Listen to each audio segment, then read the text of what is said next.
Abra a sua Bíblia no livro de Colossenses, lógico. Nós estamos estudando, o livro de Colossenses. Hoje é a mensagem capítulo 9. E nós estamos no livro de Colossenses, capítulo 2, versículos 11 ao 15 hoje. Nós estamos fazendo uma exposição das Escrituras.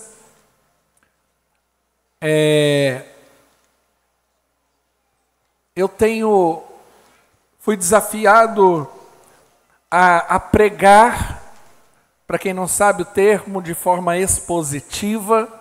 Aos estudantes de teologia já aprenderam isso. É quando nós estudamos a Bíblia, pregamos a Bíblia, versículo a versículo. E o Senhor tem nos enriquecido muito com esse tipo de exposição bíblica. E eu quero compartilhar com os irmãos o versículo 11 ao 15. Vamos ler.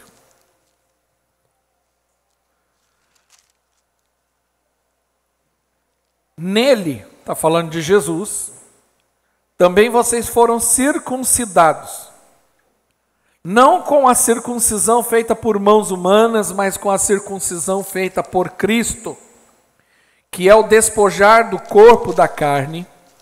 Isso aconteceu quando vocês foram sepultados com Ele no batismo, e com Ele foram ressuscitados mediante a fé no poder de Deus, que o ressuscitou dentre os mortos. Quando vocês estavam mortos em pecados e na incircuncisão da sua carne, Deus o vivificou com Cristo. Ele nos perdoou de todas as transgressões e cancelou a escrita de dívida, que consistia em ordenanças e que nos era contrária. Ele a removeu, pregando-a na cruz, e tendo despojados os poderes e autoridades, fez dele um espetáculo público, triunfando sobre eles na cruz. O apóstolo Paulo, por meio da carta aos Colossenses, ele quer explicar e ensinar àquela igreja quem era Cristo, qual é a obra de Cristo e o efeito dessa obra nas nossas vidas. Lembre-se que a intenção de Paulo, por meio dessa carta, é combater os ensinos heréticos, errados, que tanto a filosofia como a religião tentavam ensinar. Então Paulo vem destruindo todos os argumentos desses ensinos errados. A igreja sofria uma pressão muito grande de todos os lados por conta disso tudo. Então, para fortalecer aquela igreja, Paulo escreve a carta aos Colossenses e começa a argumentar de forma inteligente, cheia do Espírito Santo, para combater essas heresias. E ele começa a mostrar a grandiosidade, quem é Cristo. Nós já aprendemos aqui que Cristo é o próprio Senhor, Ele é o próprio Deus, Senhor de todas as coisas, e que por causa dEle, por meio dEle e por Ele, todas as coisas foram criadas. Todo o universo, todas as coisas existentes, e tanto as coisas naturais como as espirituais, foram criadas por Ele, para Ele, por meio dEle. Então Paulo começa a dizer no capítulo 2 que a igreja está numa guerra, e nas últimas mensagens, você pode acessar lá via YouTube, nós temos ali a importância que Paulo está dizendo que a igreja precisa combater, e há inimigos contra a igreja, e a igreja tem armas, e precisa lutar com essas armas. E agora no capítulo 2, do versículo 11 em diante, ele começa a mostrar quais são as obras, e ele destaca a grandiosa obra realizada por Cristo em benefício da igreja. Um versículo antes diz que ele é o cabeça da igreja.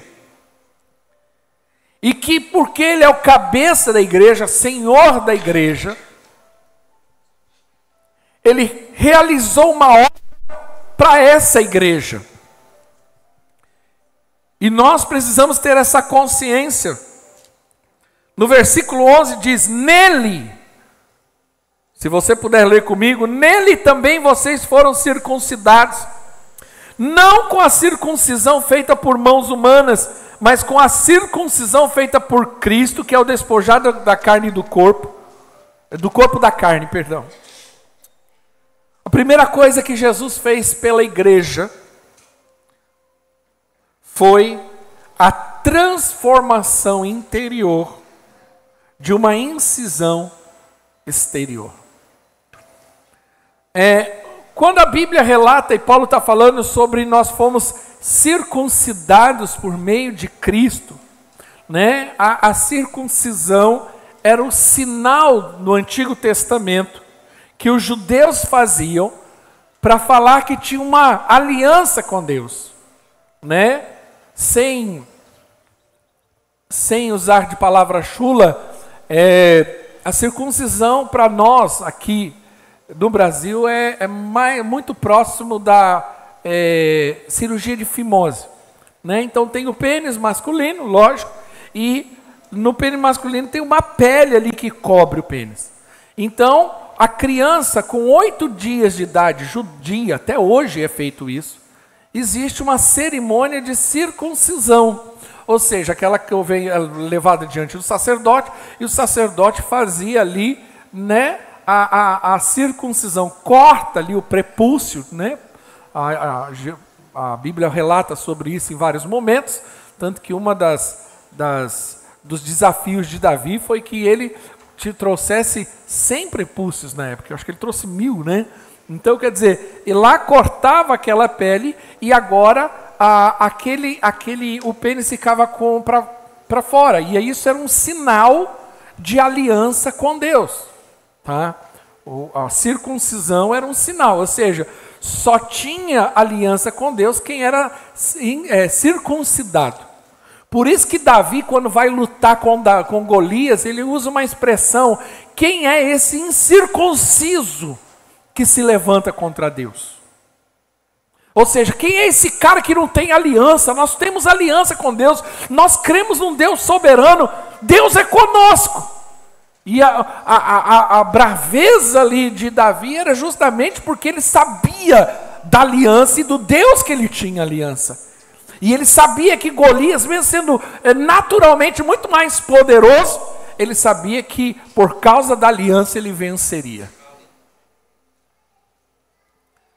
E os falsos mestres, juntos com o grupo de gnósticos e também da cultura judaica da época, eles diziam que a fé cristã, eu estou falando agora para a igreja de Colossos, ela não era suficiente para a salvação. Então o que eles queriam empurrar goela abaixo? E é isso que Paulo está combatendo.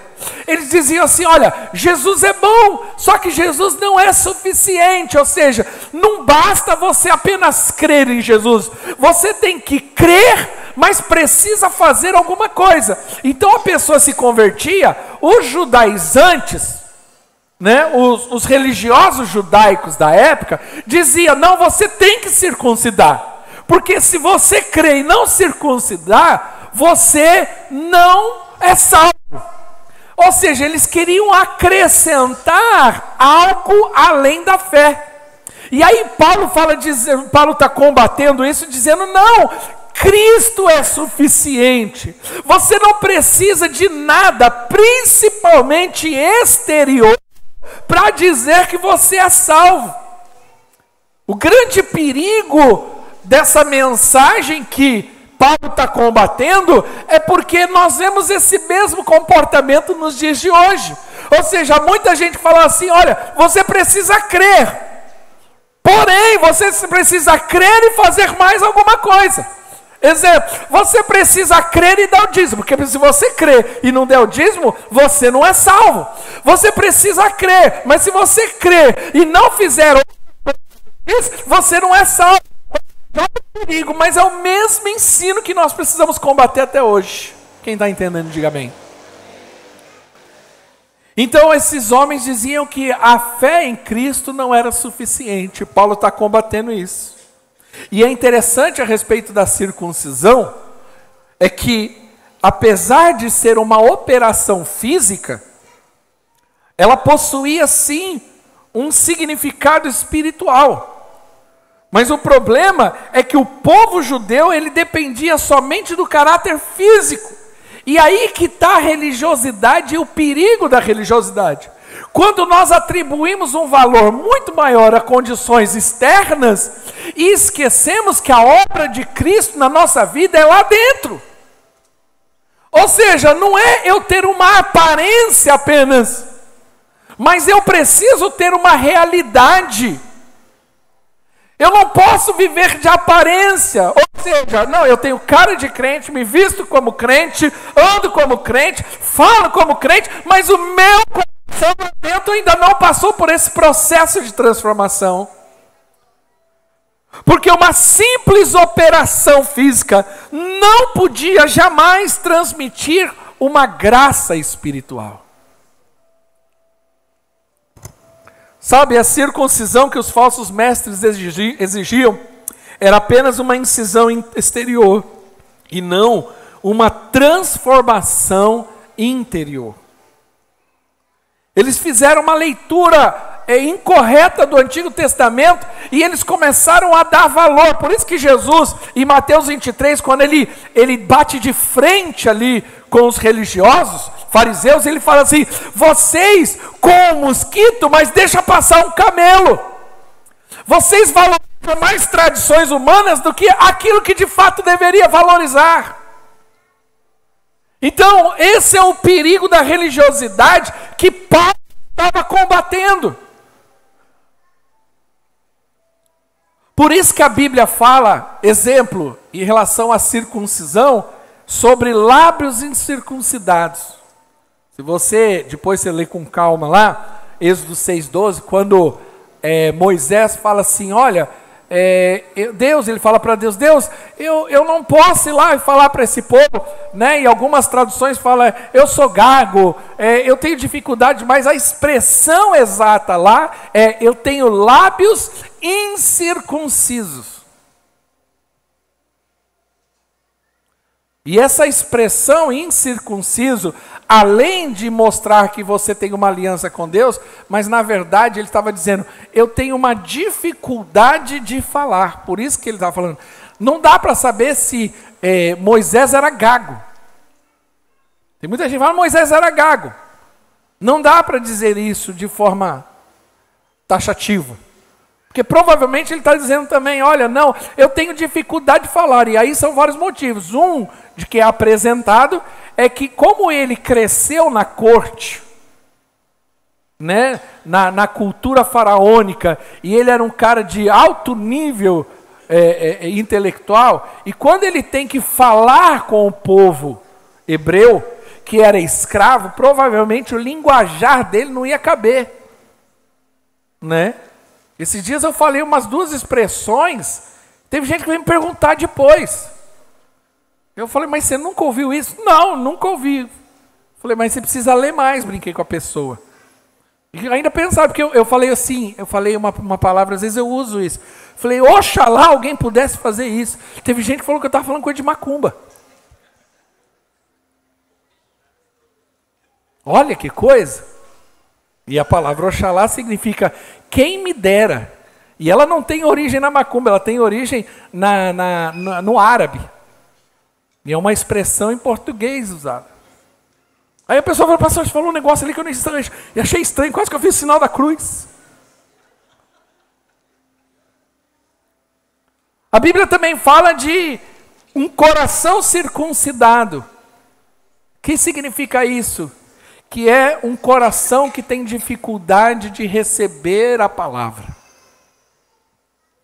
Então, quando Paulo está falando aqui a respeito da circuncisão, ele está falando que somente Cristo tem o poder de transformar o coração do homem. Quem está entendendo, diga amém.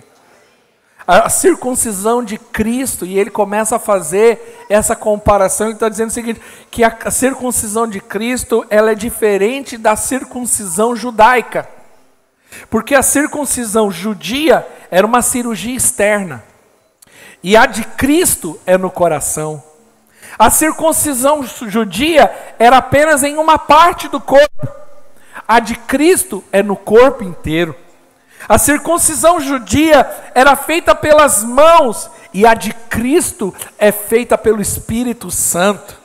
A circuncisão judia não podia ajudar as pessoas espiritualmente, e a de Cristo capacita o homem a vencer o pecado. Nós precisamos entender que o processo da obra de Cristo, ela sempre vai ser do interior para o exterior. Ela sempre será um processo de transformação lá dentro, para que depois, naturalmente, aquilo que externamente precisa ser mudado, será. Segunda obra que Cristo fez para a igreja foi nos dar uma vida radicalmente nova. Vamos lá de novo no versículo 12 agora. Diz assim: portanto, como povo escolhido de Deus, estou lendo capítulo 3, versículo 12.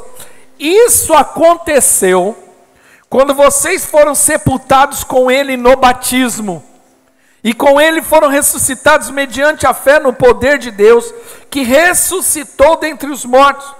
Quando vocês estavam mortos em pecados e na incircuncisão da sua carne.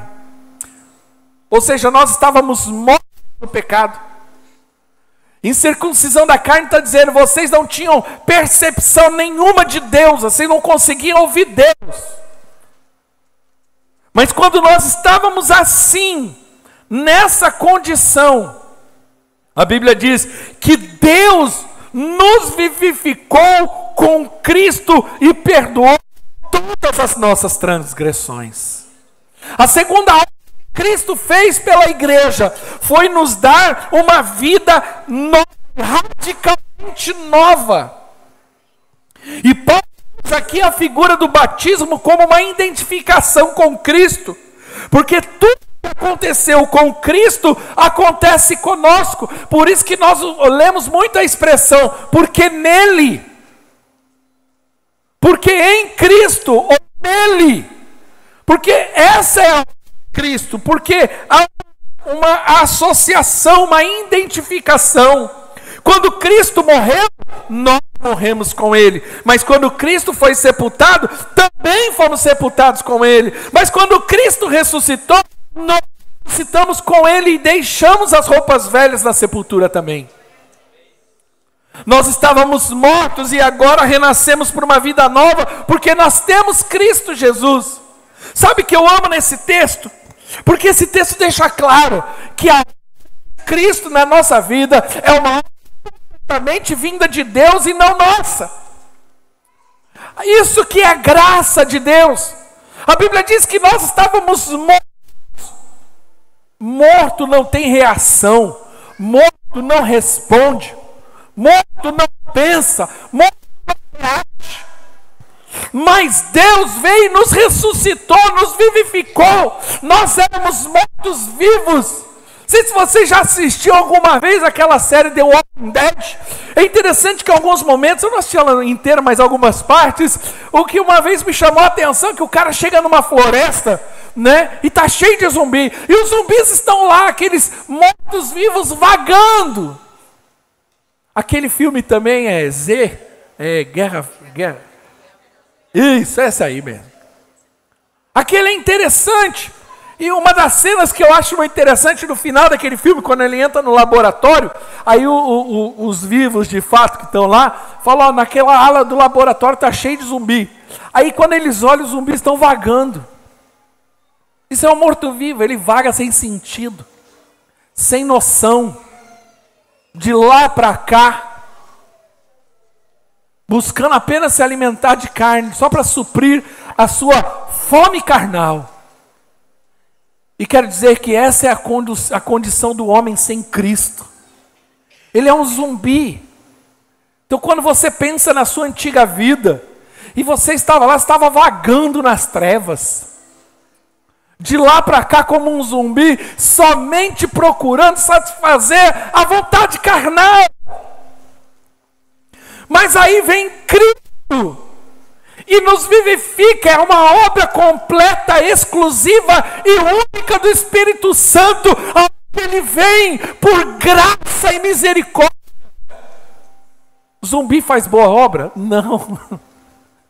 Zumbi responde? Não.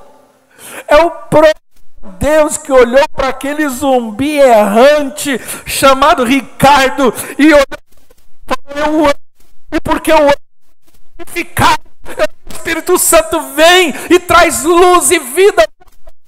E assim eu consigo responder a Deus.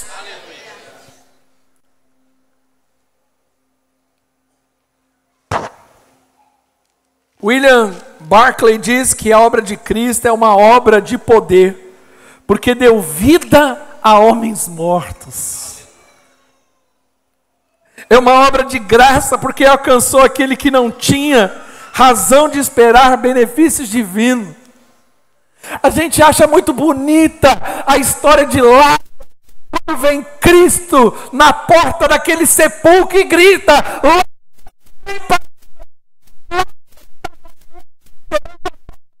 dias, mas quando ele ouve a voz de Jesus, ele responde ao mestre. Quero te dizer, querido, eu e você éramos aquele Lázaro, nós estávamos sepultados, cheirando mal, nós estávamos a caminho do inferno, mas um dia o mestre nos chamou, gritou seu nome, e nós respondemos a ele. Querido, a vida de Cristo, a vida cristã, ela só faz sentido quando ela nos transforma. Conversava agora há pouco com o pastor Edmar a respeito de um assunto, e nós falávamos justamente isso. Que evangelho é esse que não transforma? Isso não é evangelho. Que evangelho é esse que não nos confronta? Quando você entrou por essas portas, está escrito lá, comunidade Teleios, mas tem uma frase embaixo. Quem lembra dessa frase? Qual é a frase? Qual é a frase? Aqui é lugar para você ser transformado.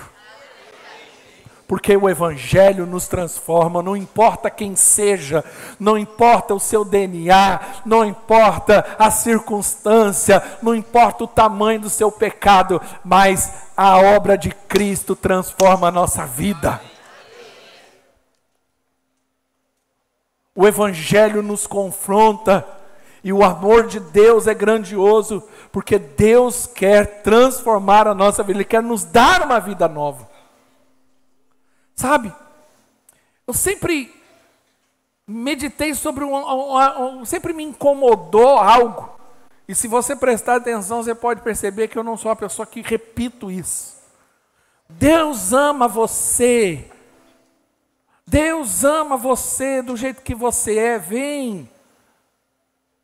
Quem já ouviu isso alguma vez? Em relação ao pecador. Eu quero dizer que isso aí é a maior mentira que existe. Isso é mentira. Deus os ama por meio de Cristo. A Bíblia diz que nós, no pecado, nós somos o quê? Inimigo de Deus. Nós somos inimigo de Deus. A Bíblia diz que no pecado eu sou o objeto da ira de Deus. Se eu sou objeto da ira de Deus, não há amor, há só justiça.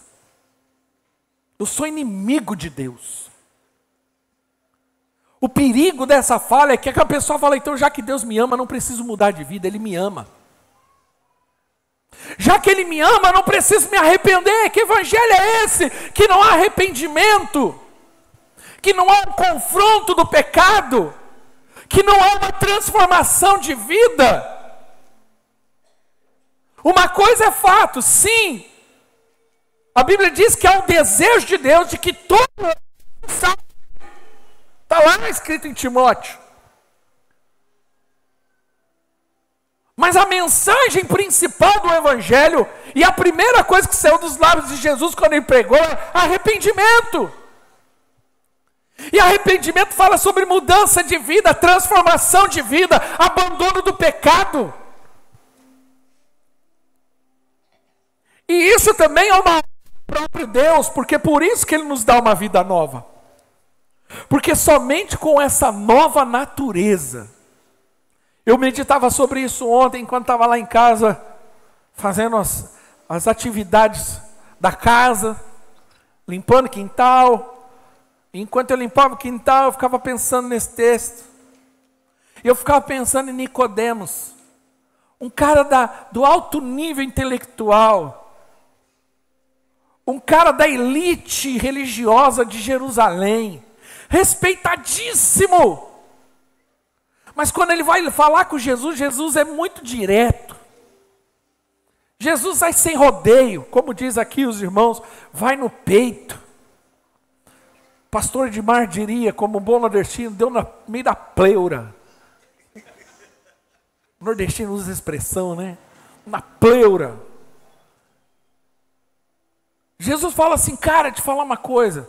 Se você não nascer de novo, você não entra no reino de Deus. É necessário nascer de novo. Essa é a obra de Cristo. Ele não só nos enxerga como zumbi errantes e nos alcança, mas Ele sabe que a única maneira de nós respondermos e vencermos ao pecado e respondermos a Deus é nos dando uma nova natureza. Por isso que é necessária a transformação. Deus não quer que você seja transformado para que você seja uma pessoa melhor, mais legalzinha, mais cheirosinha. Deus quer que a gente seja transformado e nos dar uma nova natureza, porque somente por meio dessa nova natureza eu tenho acesso à vida eterna. Quem é nascido de novo, dá glória a Deus. Terceira coisa que Jesus faz pela igreja, Ele traz o perdão definitivo. Versículo 13, a parte B, né? Vamos ler o versículo 13 inteiro, diz assim: quando vocês estavam mortos em pecados e na incircuncisão da sua carne, Deus os vivificou com Cristo e Ele nos perdoou de todas as transgressões. Quantas transgressões Ele perdoou? Todas. Não é todos, é todas.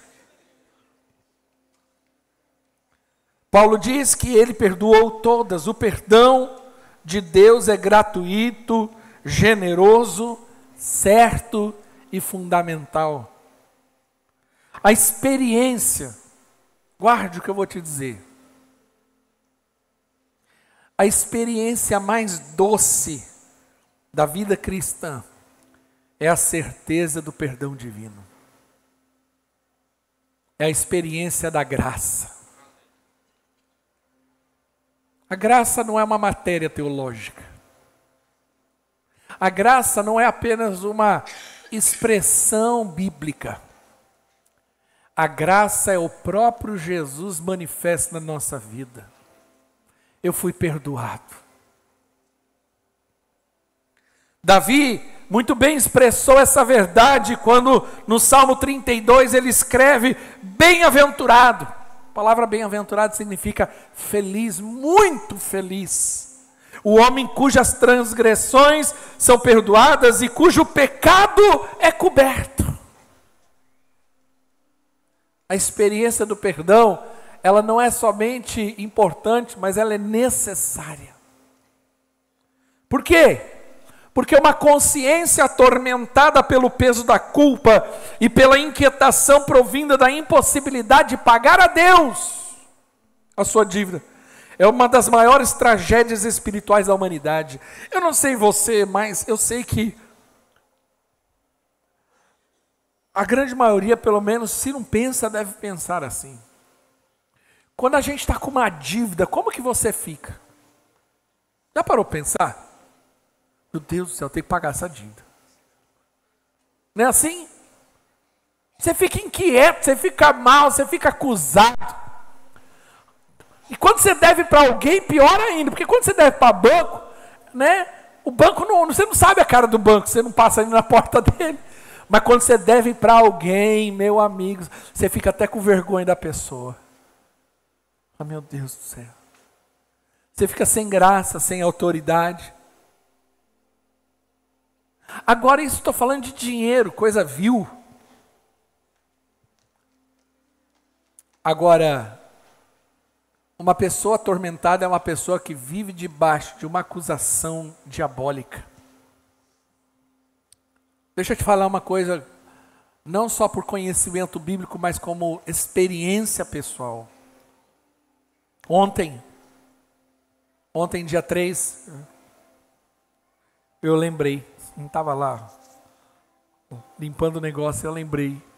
Ontem eu fiz 22 anos de ordenação pastoral. Foi depois do almoço, estava lá, falei para minha esposa, eu lembro, nessa hora eu estava no monte. Eu passei o dia orando no monte para ser ordenado no final do dia. 22 anos atrás, pela graça de Deus, eu fui ordenado ao ministério pastoral. E até aqui o Senhor tem me ajudado. Louva a Deus por isso. E nesses 22 anos, uma coisa que eu aprendi e é certa. A grande maioria esmagadora de pessoas atormentadas, atribuladas, angustiadas, que vivem com angústias, são pessoas atormentadas pela culpa, pela falta do perdão, são atormentadas e tomadas pelo rancor. Essa é uma realidade. E a coisa mais preciosa que nós precisamos receber e entender, nos apropriar, é que Cristo perdoou todos os nossos pecados. E eu quero ir além. Cristo morreu há 2000 anos atrás, vamos arredondar aí. Você nasceu há alguns anos. Quando Cristo morreu na cruz, Ele perdoou o seu pecado que nem você tinha nascido. Porque na verdade Ele perdoou o pecado original, que é o pecado que você herda, e os pecados que você já cometeu durante a vida. Mas deixa eu te falar uma coisa.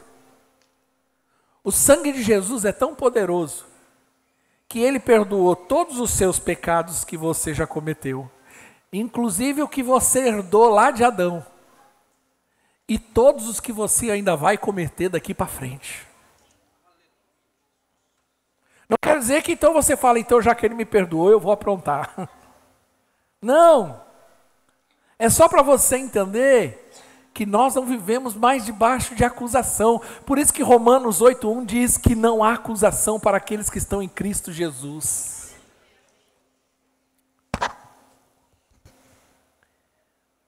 Em virtude do sangue derramado de Cristo na cruz, nós temos o perdão completo. Isaías 43:25, eu queria ler esse texto com os irmãos. Isaías 43, versículo 25.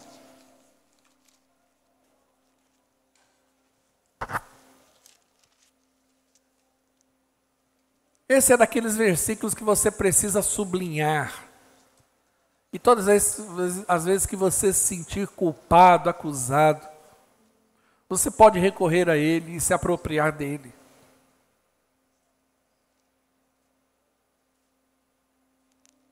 Diz assim o texto: sou eu mesmo, aquele que apaga as suas transgressões por amor de mim, que não se lembra mais dos seus pecados. Esse texto é lindo, porque ele fala assim, olha o que Deus fala, sou eu mesmo que apago as suas transgressões, e ele usa uma expressão, por amor de mim. Tem nada a ver com você. Não tem algo que você faça para receber o perdão de Deus ou para merecer o perdão de Deus. Você recebeu o perdão de Deus de graça. E é interessante que Ele não só te perdoa, como Ele esquece.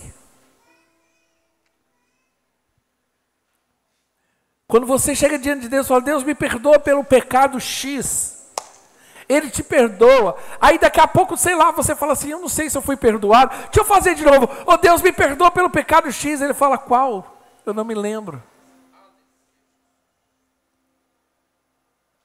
Ele esquece.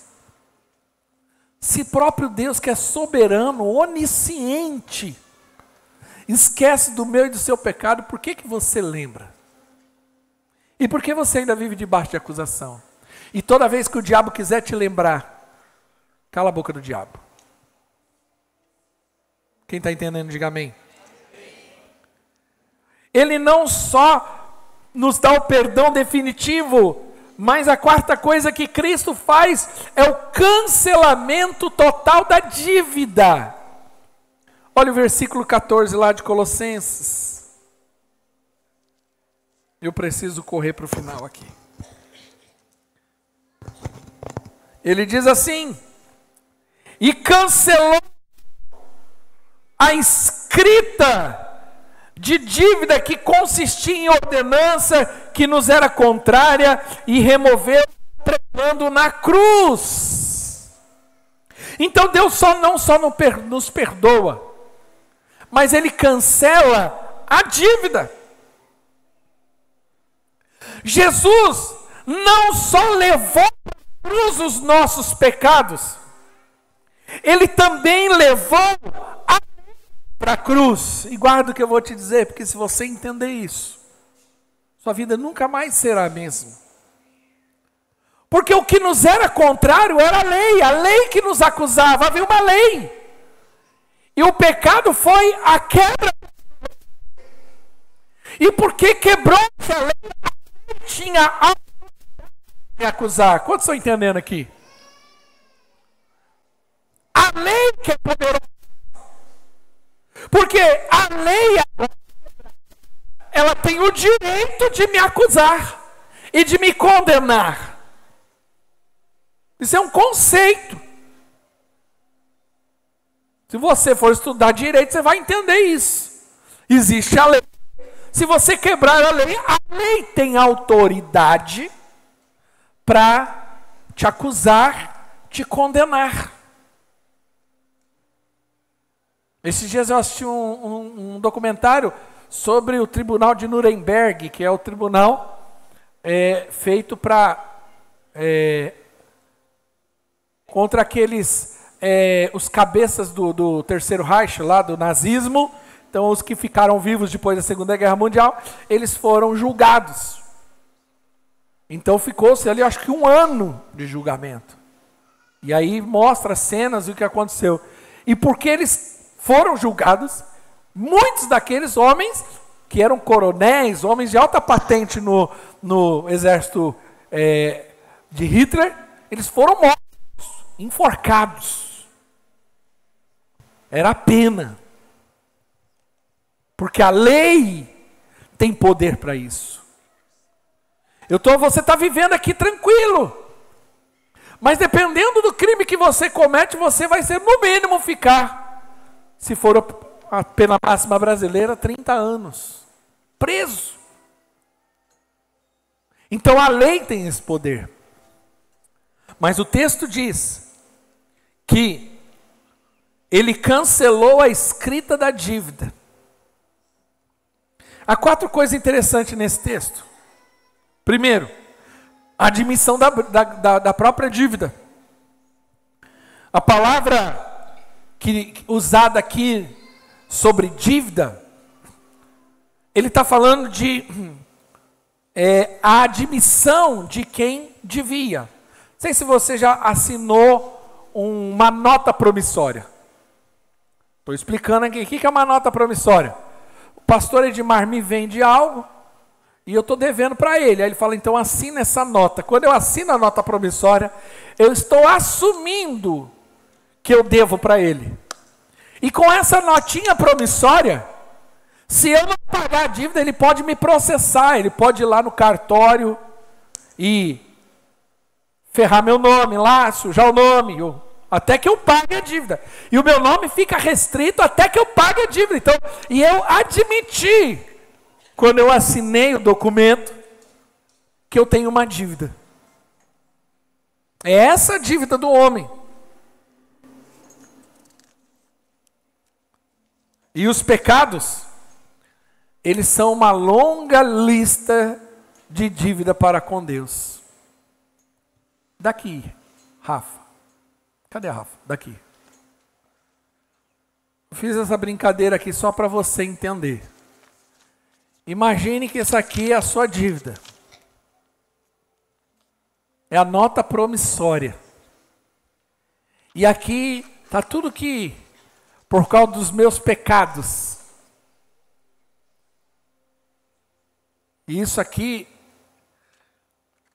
deixa claro que eu estou em dívida com Deus. Agora, o que Cristo fez? A Bíblia diz, o texto, vamos para o texto, irmãos.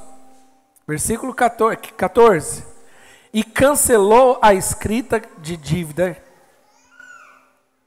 Então eu tenho uma dívida, mas a Bíblia diz que há uma anulação. Ele cancela.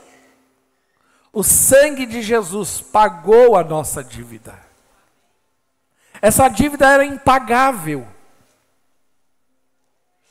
Não havia coisa humana que você poderia fazer, nem se você morresse por você mesmo, porque você já ia morrer em pecado. Você não tinha condição de pagar essa dívida, mas aí Cristo morreu na cruz e anulou essa dívida. É como se você tivesse seu nome lá no SPC e por conta de uma dívida no banco, e essa dívida fosse de não sei quantos milhões de reais, e você não teria condição de pagar, nem que você trabalhe essa vida toda, nem que seus filhos trabalhassem a vida toda, nem que seus netos trabalhassem a vida toda, você teria condição de pagar essa dívida. E aí Cristo foi lá e pagou por você. O seu cheque diz que é como uma figura, usando uma figura diante do tribunal.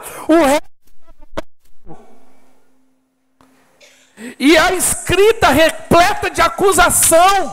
E agora, o que fazer se não somente aceitar por conta da sua dívida, dos seus pecados, mas o juiz que é bom, o inocenta, o culpado, que ele diz, não, a dívida já está paga, Cristo morreu na cruz, é suficiente para ele ser perdoado dessa dívida.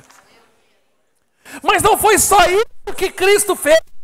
Ele não só perdoou, ele não só pagou a dívida, mas a Bíblia diz, ele cancelou a escrita de dívida que consistia em ordenança, que nos era contrária, e removeu, pregando na cruz. No Antigo Testamento, quando se cancelava uma lei, quando se cancelava uma lei, um decreto, uma prescrição, uma dívida, eles eram fixados em uma tábua, pregado. Então quando se pagava a dívida, eles iam lá e punham lá, ó, e todo mundo sabia que aquela dívida foi paga. Quando Paulo usa essa analogia dizendo, olha, Jesus ele perdoou, ele pagou, cancelou, e agora ele está pendurando na cruz, ele está dizendo, foi pago. Na cruz, nossas acusações foram eliminadas, como se nunca tivesse existido. Ele pegou a dívida.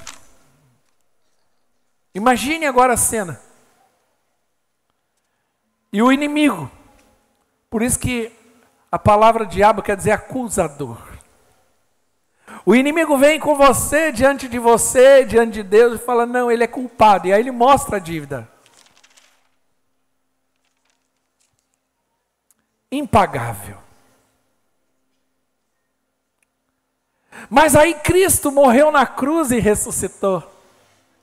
Cristo vem, pega essa dívida, e ele dá um berro na cruz e diz, está pago. Está pago. Aleluia. A Bíblia diz que havia uma dívida por conta das ordenanças da lei. O que nos condenava era a lei. Essa é a dívida. Mas por trás dessa dívida tem uma lei. E quem está com essa lei na mão? O inimigo. Nós temos 3 elementos aqui: a dívida, a lei, que é o que nos condena, e o inimigo que usa a lei para nos condenar. Olha aqui.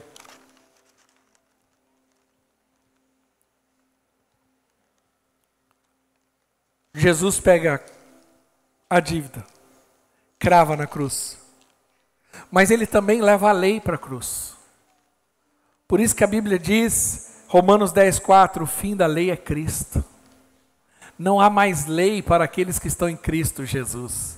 Não há mais acusação para aqueles que estão em Cristo Jesus. Não tem mais objeto que te condene, porque agora você está debaixo do sangue do Cordeiro. Mas aí, ele encerra, no versículo 15, dizendo, e tendo despojado os poderes e autoridades, fez dele um espetáculo público, triunfando sobre eles na cruz. A última coisa que Cristo fez pela igreja foi o triunfo final sobre os principados e potestades.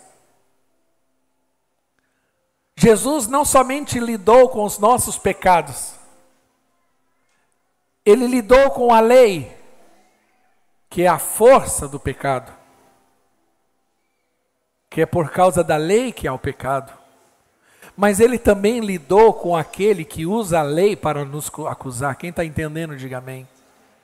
E a Bíblia diz que na cruz, ele leva os nossos pecados, ele leva a lei, e ele triunfa sobre principados e potestades. A Bíblia diz que primeiro ele expôs vergonhosamente e publicamente e levou numa entrada triunfal o nosso inimigo. E eu quero resumir e terminar essa mensagem para tomar ceia com a igreja. Imagine, Lucas, baterista, vem cá, rapidinho. O Lucas vai fazer o papel do diabo, só o papel. Imagine que ele é o inimigo, e ele está armado. Pega aí. Isso. Ele está armado com a condenação que há sobre nossas vidas. Eu estou pensando num outro objeto aqui. Uma baqueta, isso, a baqueta. Vamos pegar a baqueta aqui. O baterista sabe das coisas. Aqui. Vamos pegar 2. Pronto. A baqueta são as armas do inimigo. Fica de frente. E ele veio contra mim. E com o meio dessas armas, com a lei, com as minhas dívidas, ele tem poder para me destruir. E ele veio contra mim. Mas na cruz, a Bíblia diz, vamos ler o texto ali só para você entender, o versículo 15. E tendo despojado os poderes e a autoridade. A primeira coisa que Jesus fez foi despojar o inimigo de toda a força dele. Imagine que o Lucas é um inimigo e está completamente armado. E com essas armas ele pode me vencer. Mas Jesus vem e despoja. Tira toda a armadura, todas as armas do inimigo. E expõe publicamente a vergonha do inimigo. Que coisa mais vergonhosa, soldado que perde a sua alma no campo da batalha. Mas ele não fez somente o despojo do inimigo. Ele não só tirou todo o poder e disse: ó, que não tem autoridade. Você não tem mais poder. Pode rugir, pode fazer. Você não tem mais poder algum. Essa é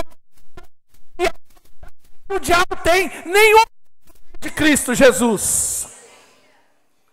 Por isso que a Bíblia diz que ele recebeu o nome e que diante desse nome todo joelho tem que se dobrar no céu e na terra.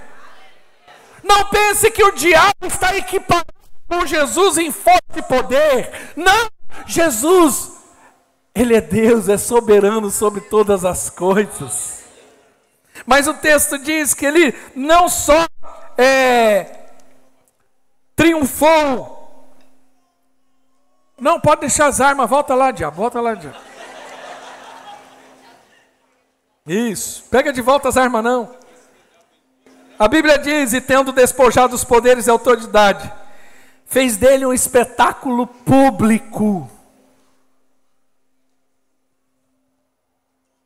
Dá um cabinho aí, qualquer um cabo. Um cabinho que eu possa amarrar a mão dele. Não, pode ser, que seja. Fez um espetáculo público aqui. Quando o exército romano invadia um local, um país, um reino, eles faziam algo. Eles capturavam o rei, o inimigo, o todo-poderoso até então, que agora foi vencido pelo exército. E eles traziam todo o despojo, o rei, o antigo rei e toda a sua comitiva, e eles entravam na cidade, marchando, numa apoteose, seus cavalos, seus generais, e atrás vinha o inimigo completamente humilhado, sem poder e autoridade alguma. Foi isso que Jesus fez na cruz do Calvário, por mim e por você. Por isso que o diabo não tem mais poder sobre a nossa vida, sobre a nossa história. Por isso que o sangue de Jesus perdoou todos os nossos pecados. E por isso que nós amamos e servimos a Jesus. Você crê nisso? Você pode glorificar o nome do Senhor. Pode ir para a bateria. Vai para a bateria agora. Agora, Lucas, eu devolvo para você. A banda pode subir em nome de Jesus. Eu quero orar com você. Vai levar isso aqui embora.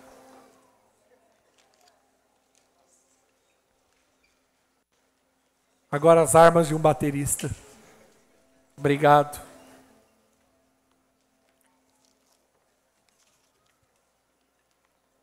A intenção de Paulo era mostrar que Cristo não era apenas suficiente, mas mostrar a obra de Cristo na cruz do Calvário. Eu não sei você, mas quando eu começo a entender com essa perspectiva quem é Jesus, eu fico cada dia mais apaixonado por Jesus. Por isso que Pedro responde quando é questionado por Jesus. Quando muitos o abandonam, e Pedro é questionado, e os discípulos são questionados, e vocês não vão embora? Ele falou: de forma alguma. Só tu tens a palavra de vida eterna. Fique de pé em nome de Jesus.